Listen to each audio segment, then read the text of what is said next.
La réforme des retraites, c'est la 10e journée, Fabien Roussel. Est-ce que vous pensez que la mobilisation va encore monter d'un cran ou est-ce que la démobilisation guette désormais ?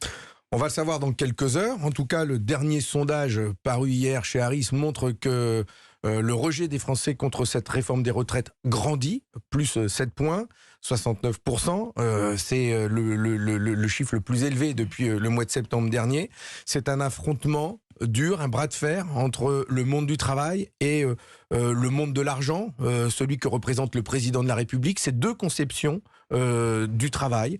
Il y a le travail qui émancipe, qui permet de répondre aux besoins du pays, c'est ce que nous défendons, et le travail qui sert à nourrir les profits d'une minorité, ça c'est le projet de M. Macron. Et c'est ce débat-là qui se déroule dans ce pays, dans notre pays, depuis plusieurs semaines maintenant. Mais pour quel résultat ? 10e journée de mobilisation, Fabien Roussel. Il faudrait, de votre point de vue, que ça continue, qu'il y ait une 11e journée, 12, 15, etc. Et puis. Je pense que ceux qui manifestent, ceux qui font grève depuis plusieurs jours, plusieurs semaines et qui perdent beaucoup d'argent, aspirent tous à retrouver de la sérénité et à ce que ce projet soit retiré, mis sur pause, non promulgué, tout ce que vous voulez, mais en tout cas qu'il ne soit plus dans l'actualité. En plus de cela, il y a des entreprises, des artisans, des commerçants que je rencontre qui souffrent de la crise énergétique dont on ne parle plus du coup. Je vois des factures exploser dans ma circonscription chez des boulangers, des bouchers, et quand vous allez voir dans les semaines qui viennent, des bouchers fermer leurs devantures, des boulangers fermer leur commerce, vous allez voir un petit peu ce qui va se passer dans le pays. Mais ce n'est pas parce qu'on va mettre sur pause la réforme des retraites que leurs factures vont s'alléger, Fabien Roussel. Non, mais il faut aussi se préoccuper de cette crise énergétique, de cette crise inflationniste qui frappe le porte-monnaie de tous les Français. Il y a une intendue hier, Elisabeth Borne, envers les syndicats. Alors, il est vrai pour parler de tout, sauf des retraites, mais aussi du travail, du partage de la valeur. Comment vous avez qualifié ce geste ?